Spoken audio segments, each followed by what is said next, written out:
Thank you, Dale, and thank you all for joining us here today. It is an incredible time to be alive, to be in our profession. I think I'm thrilled on a regular basis with the progress that academia is making in terms of creating new technologies that can help us advance the species, to have a better run planet, to have better run societies, to bring better healthcare, better services to people across the world. And it's fun to be part of that. And that's the really great thing about being in the integration space is we bring people together, we bring technology together, and we deliver business outcomes. So thank you for doing what you do every day. It is unsung heroism. And having been in this space myself, I know that very well. So it's always great for me to be at these events. So, Dale talked about how we think, how we operate, and I think it does make sense to start there in terms of having a journey together. And that's really our focus with our customer base, with our partner base, and it is core to how we think about how we're taking on the challenges of the day. And so one of the things we really want to reemphasize and recommit to is customer co-innovation and working together to accelerate time to value, to remove waste, friction, and challenges from our daily work, and to really create competitive advantage. So we are not here to talk about middleware per se or bits and bytes, but really working backwards from business outcomes that we're critical to helping deliver with our colleagues in different areas. And so always want to invite, again, if you're working on something hard, we want to be as close as possible to the hard problems and to help you unpack those and deliver great business value, and to really use this moment as a moment to seize competitive advantage and to disrupt your own industries. And it is thrilling to be part of many of these such initiatives. We held our CIO Advisory Council yesterday prior to the event. We have 2 of these events a year, and the number of companies in our Advisory Council that are undertaking really disruptive approaches to being in a competitive environment has really shot up. I think the last couple of years were years of experimentation, of looking at focused, I'd say technology readiness testing. Now we're seeing that shift completely to implementation. And I want to take you through some of how we're doing our part unapologetically and humbly within our domain to help deliver that. And really what we're seeing, I think, is that the move is already afoot. That eventually we will see that Agentic AI essentially taking and automating a new domain of business processes and handling different types of data types, business process flows, et cetera, that we couldn't previously, is having an impact. It's having an impact reducing cycle time in existing business processes. It's having an impact reducing the amount of manual touches that need to be made, and it is having an impact on moving organizations forward.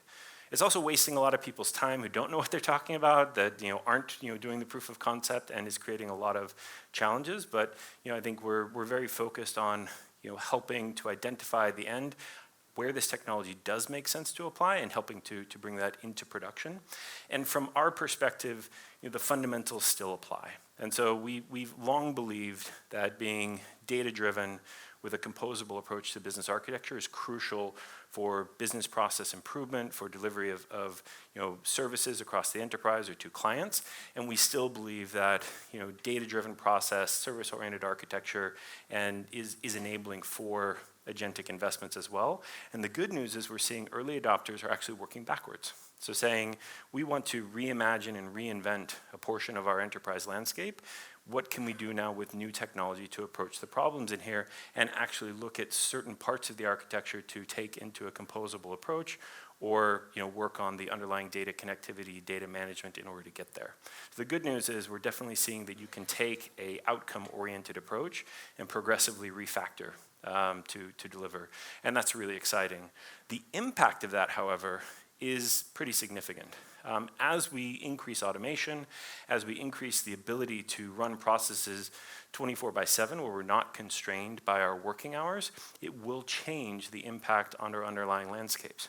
We're going to have a different kind of volume approach. And anybody that's in industrial space here has seen this when we do operational technology, informational technology convergence, IT/OT architectures. It changes the load profile, it changes the frequency and volume of requests, and I think we're seeing the same thing happen here. So the investment journey that many of us have been on together to move towards a loosely coupled API-centric architecture is even more important if you are now seeking to have an agent. An agent is nothing more than a loop with a language model in the middle of it, and this starts to really add up if you're calling enterprise services in the underlying world. So this continues to be a major impact and a major place of investment, particularly for other players in your landscape.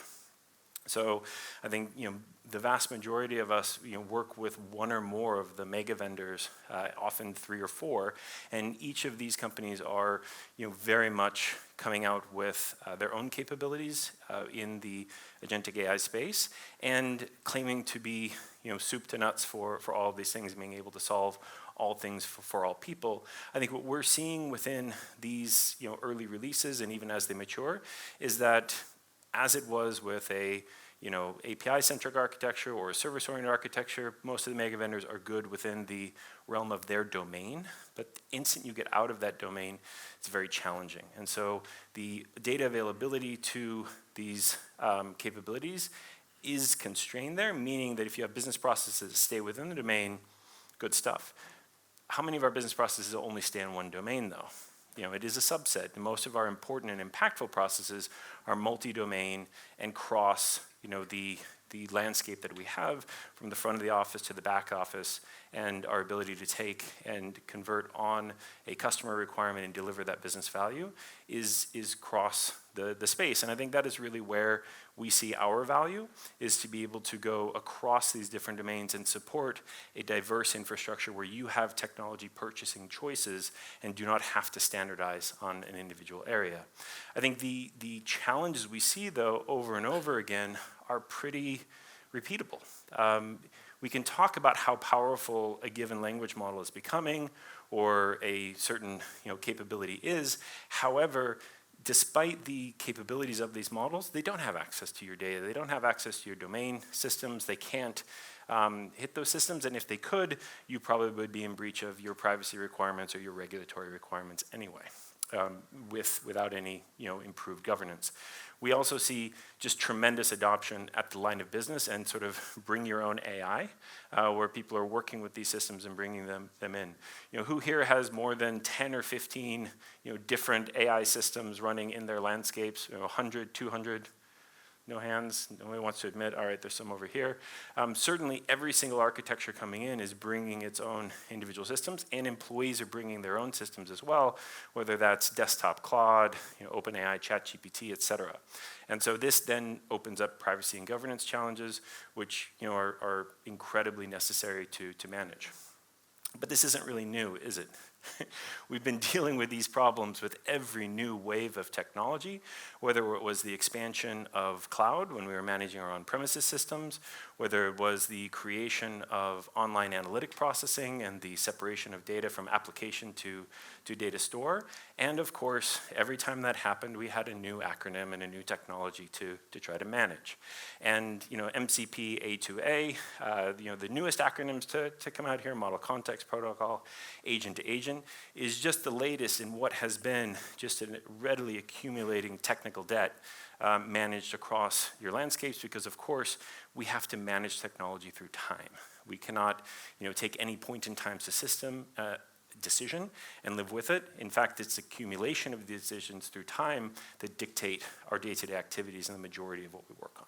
And this is what we're built for. We're built to help manage technical debt through time, to help manage evolution of system architecture through time in a much lower cost and burden on you and on your colleagues, to be able to continuously evolve with landscapes, to be able to bring together everything from mainframes that we have as our heritage systems that continue running, our own on-premises technology. About 50% of enterprise technology is still managed on-premises or in managed service providers, or cloud technologies as well. And that's fundamentally how we approach it.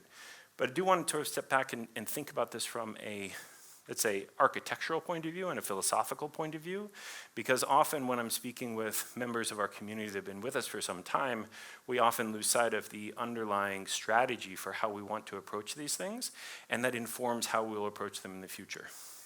So the way that we really approach any new technology adoption, this includes the world of AI, is thinking about things first as highly heterogeneous and diverse.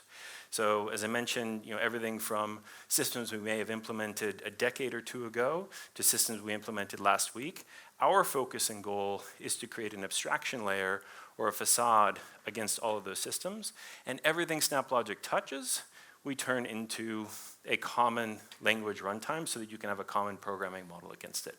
I think that's crucial. So that's how we can manage our labor costs within our teams. That's how we can manage our system architecture through time. And that's also why we can take on these different paradigms. Whether we're talking about integrating processes and systems from an API tier in the business world, or doing event-driven, high-frequency models or data integration, we can manage those the same way because we have this common operating model. And then that allows us also now to integrate things like artificial intelligence in the operation and build out of the system. So SnapGPT, as Dale mentioned, everything from building and managing your infrastructure to in the future actually handling the administrative and supervisory controls, to also including AI in your workflows themselves. That then, manifests itself into a common asset catalog that runs across the entire portfolio, that now we recently released the ability to expose everything that is within the SnapLogic portfolio at the asset level or even at the runtime level via open lineage into external catalog management systems like Data. I know several people in the room have come up and said, hey, when can we export this into our catalog management, whether it's a Calibra or Elation or other open source system like Data Hub, so that we can manage that as well. And if we look at the service-driven space as an area we've been working on for quite some time, and we are continuously releasing capabilities, being able to actually manage our loosely coupled architecture via an API management system that handles all of the lifecycle operations on our services, as well as then a best-in-class user experience, whether that's a user looking to utilize an AI service, say an MCP endpoint, or an API, and be able to develop that multiple user types across that spectrum, but a common place to discover all services available to really improve composability of new services and systems to drive business velocity. And it's the same paradigm here for how we will enable secure managed access for agents. Really coming through the same front door, applying the same process and governance we would apply to programmatic access to agents as well, being able to manage authorization, identification, and also business rules and deterministic processing in a blended fashion with agents, which then opens us up to systems of engagement, whether that is a desktop system, another application system, any kind of a chat interface, et cetera. And so this is how we tend to think about how we can manage this high degree of diversity and heterogeneity in systems through time, whether that is a back-end transactional system or a customer-facing system that may be coming in to work with your company's products and systems. And so this is as much a philosophical mindset as it is a technical architecture, and that allows us to radically simplify the bowl of spaghetti that many of our enterprise system landscapes tend to start to look like, and simplify the ability to add new investments and to accelerate on top. Is that a helpful reminder or summary of how we're looking at the universe? Okay, some good nodding heads. In terms of the impact that this has, though, we're extremely excited. And when we talk about the world of digital labor, it's important to see the early adopters that are leaping into the fray, and it's incredibly exciting. So to just walk through some of our publicly referenceable members of the community, Aptia. Aptia is in the healthcare benefits management space, and they were able to go from literally over an hour to seconds in terms of managing explanation of benefits processes. And so this was a application integration use case or a business process management where they were able to integrate language models into an already defined process and gain tremendous productivity within their processing. Digital Federal Credit Union, now the largest credit union in the United States, has really reduce their time to manage fraud alerts. So they have a case management system. They have a shared service center that it has to look at any identified fraud. They had pre-existing predictive models in place already via trained neural networks and other ways to identify outliers in transactions.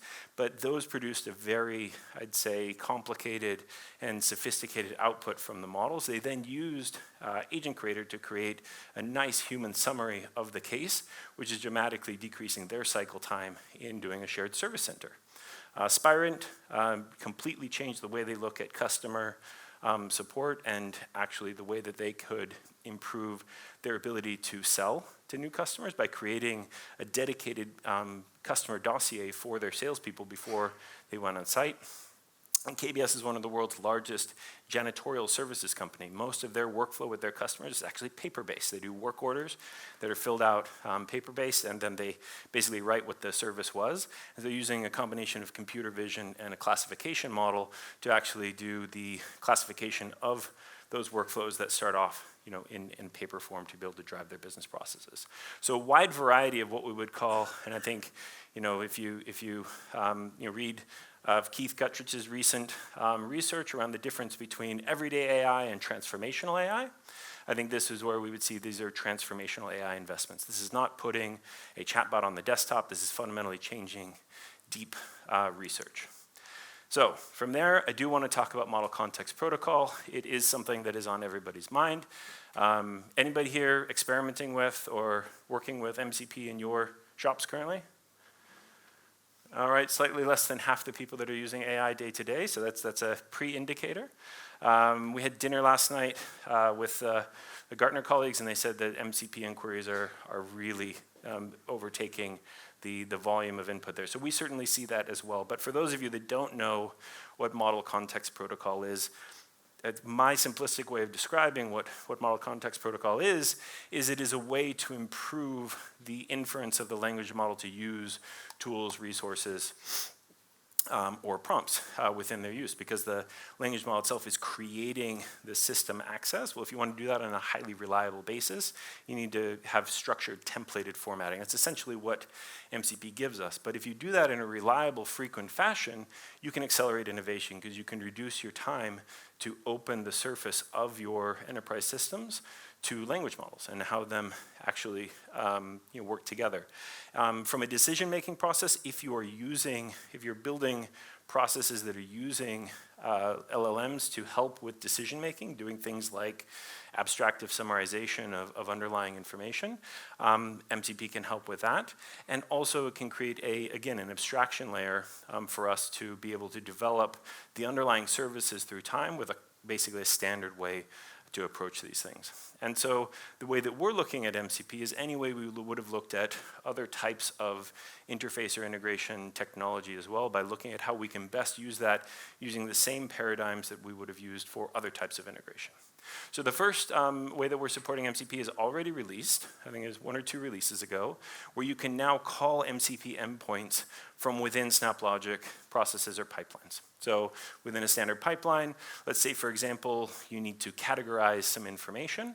Like we said in the KBS sample, you could now call not only a language model, but you could actually call an endpoint that could be a more sophisticated system with MCP, or even call other systems that are exposing data via MCP as well, and then incorporate that into a SnapLogic pipeline. So that would be the client Snap, and I know there's several people in the room that have already been working with this today. The next thing, however, is actually exposing SnapLogic as an MCP server.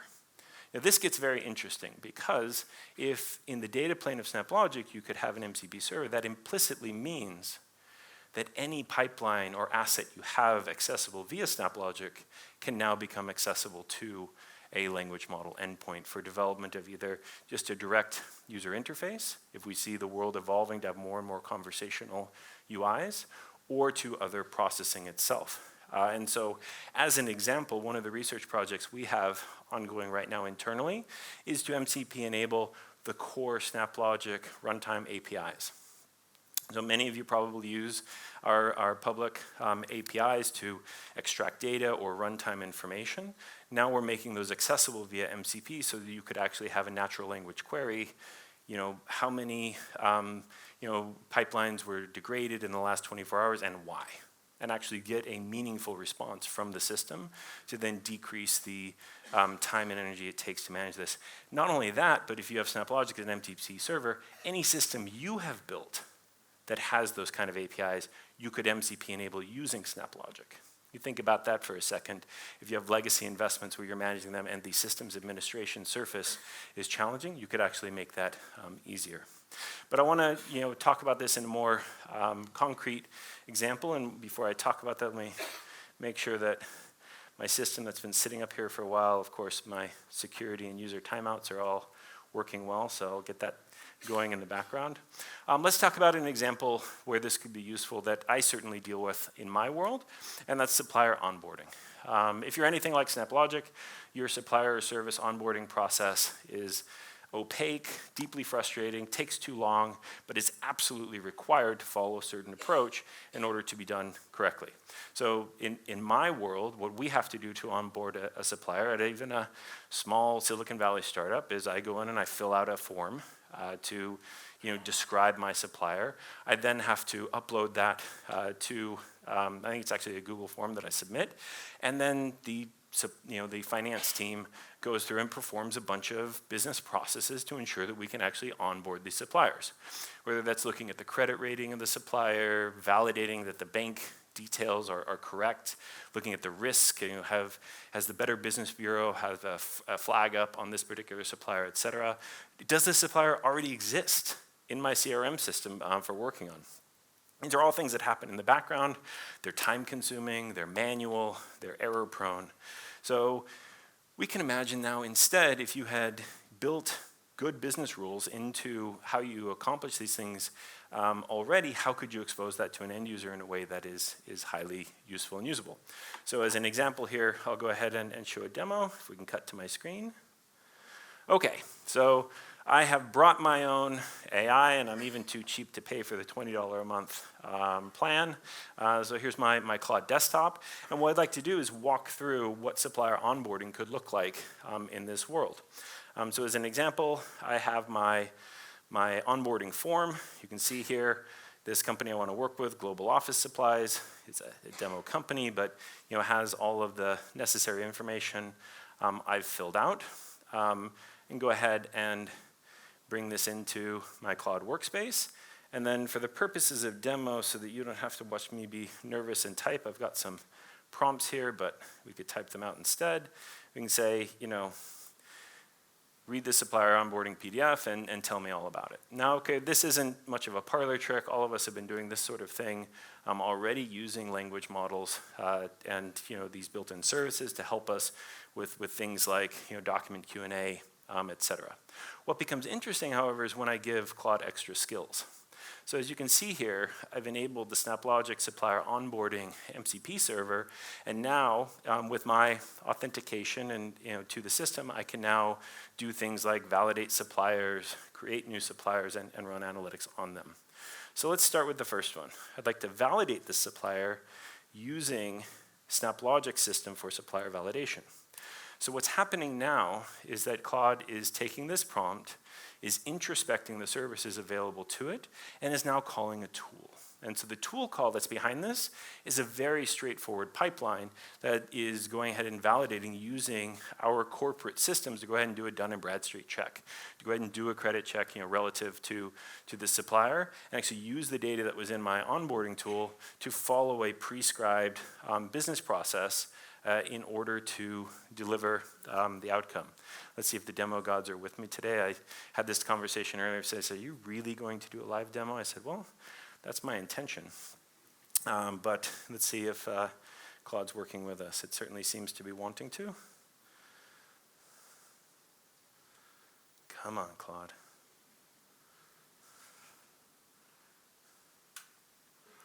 You think I'm going to get the timeout here? I did test this earlier today. So while Claude's working, you can see in the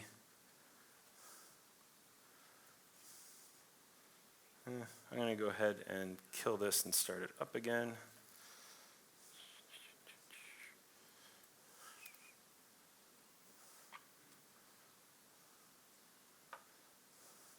Yeah, should be good.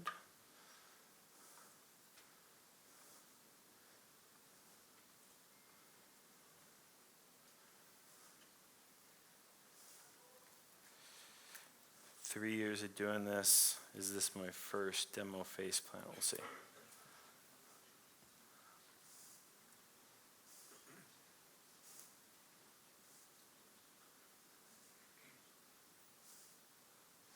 Maybe US East is down again.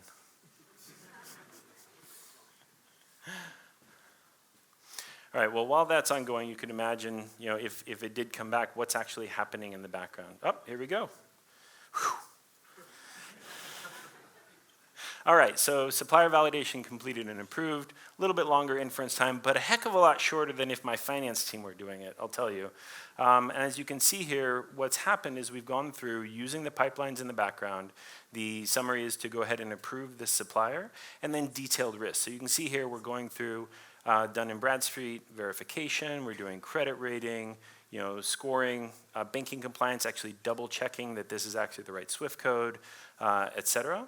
And then actually saying, look, this supplier is cleared with onboarding. You can go ahead and set up. So, so create this supplier in CRM. And again, because of the registration of supplier creation, you'll see it's already knowing that what I mean is to go ahead and create the supplier in Salesforce and use the information that's been extracted from the document already. And so in the process, we're using the same underlying tool. So what is the tool that's actually being called? It is a straightforward SnapLogic pipeline where we're doing a Salesforce create based on the actual account information. So you can see this information has been created in Salesforce. And we can go ahead and actually access the account directly here. Go ahead and open this up. So I think, just trying to illustrate here how you can use these technologies to meet your users where they are in the interfaces they're using to open those underlying capabilities up.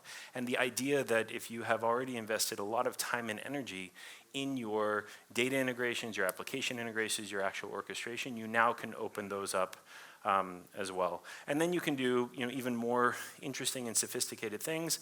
Our pre-sales team, for example, has stopped using pre-built and canned reports on productivity and are actually just doing automatic generation of what typically would have been done in a Tableau or something like that. You can actually start to do real development and delivery of analytical reporting as well within these tools. And so now I'm combining a data integration pipeline in the background to pull supplier information and performance and using what has become pretty nice rapid prototyping. If you just want to do a one-off visualization, why pull that out into a spreadsheet and do all of your pivot tables, et cetera, if you can ask the model to develop something for you. And so asking for this to do a visualization that I can share with my executives, we're able to actually build something quite interesting in a relatively nice ephemeral, almost a throwaway type activity to understand supplier analytics, et cetera. I'll pay for Cloud later.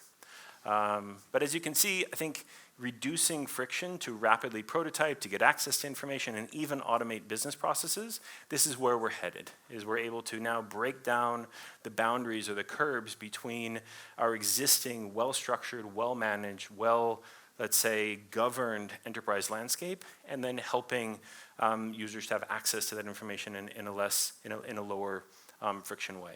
And I think that's kind of illustrative or evocative of what we can do with different front-end experiences, different types of systems, when you start to really reduce the ability to consume your existing investment. Pretty interesting? Yes? No? Yeah? All right. Well done, Claude. All right, back to the presentation. Okay, so as we can see here, you can reimagine how to apply these technologies. In that case, we're using the model really to interpret the user's input and be able to select the right underlying tools where we're able to maintain our governance. I think it's a crucial point to make that simply because you're using these tools, you're not giving up, you're not sacrificing rigor and process management in the way that we're designing and operating our enterprise as well. You can have both. And so you can have your well-defined, well-scoped, delivered processes, and you can apply the value and velocity that you have bringing these technologies to bear and make things well-governed, fast, and efficient, but also at a level of quality which you must have. And if, our concern, I think our observation is if you don't maintain these two worlds in balance with each other, you're going to open up a much greater risk envelope and you're going to create a world in which you're not happy with the outcomes. Okay, so that's pretty interesting. Everything you have from a SnapLogic point of view, you can expose as an MCP endpoint, you can expose and you can orchestrate processes and data acquisition. But what if you've been investing for 20 or 30 years in other middleware solutions and you have these landscapes already? The vast majority of middleware today, of integration technology, was delivered between the years of 1995 and 2006. We were founded in 2006. The current version of SnapLogic is about 10 years old. In terms of the core runtime architecture, they've been continuously improving, but we are cloud native, we are JSON-centric, we are, let's say, contemporary with the technologies today. None of the systems on the screen is that true for. All of these systems are columnar, row-oriented, on-premises, self-managed systems that continue to be the backbone of integration for most businesses on the planet. And so one of the things we have had the request continuously is we need to reduce the cost of modernizing these systems. We cannot continue to keep our systems live. Even some of these are going completely out of support. Microsoft BizTalk, how many people are dealing with a burning platform on BizTalk right now? Many of us. SAP Process Orchestrator with end of life in a couple of years with the ECC to S4 world. These are imposed upon us, but you can kick the can, you can get extended maintenance. But when it starts to become impossible to be able to drive at the velocity you need with your business, then it becomes imperative to move into a more modern and contemporary architecture. And this is always something that has been far too expensive, far too time-consuming to do. And so we started a data science project last year, where we first investigated, is it possible to shift from a practitioner-led approach to modernization, meaning somebody sits with two monitors and looks at the old system and builds the new system and just sort of moves back and forth, to a data-driven approach. And what we identified is not only is it possible, we think that we can get an 80% reduction in modernization time and cost. Time and cost, what is more important there? Well, time, if we can compress by even 50% the time that it takes to do modernization, you reduce your risk profile, you reduce your switchover cost and challenge. And time is not only people time, it's project time overall and time to develop.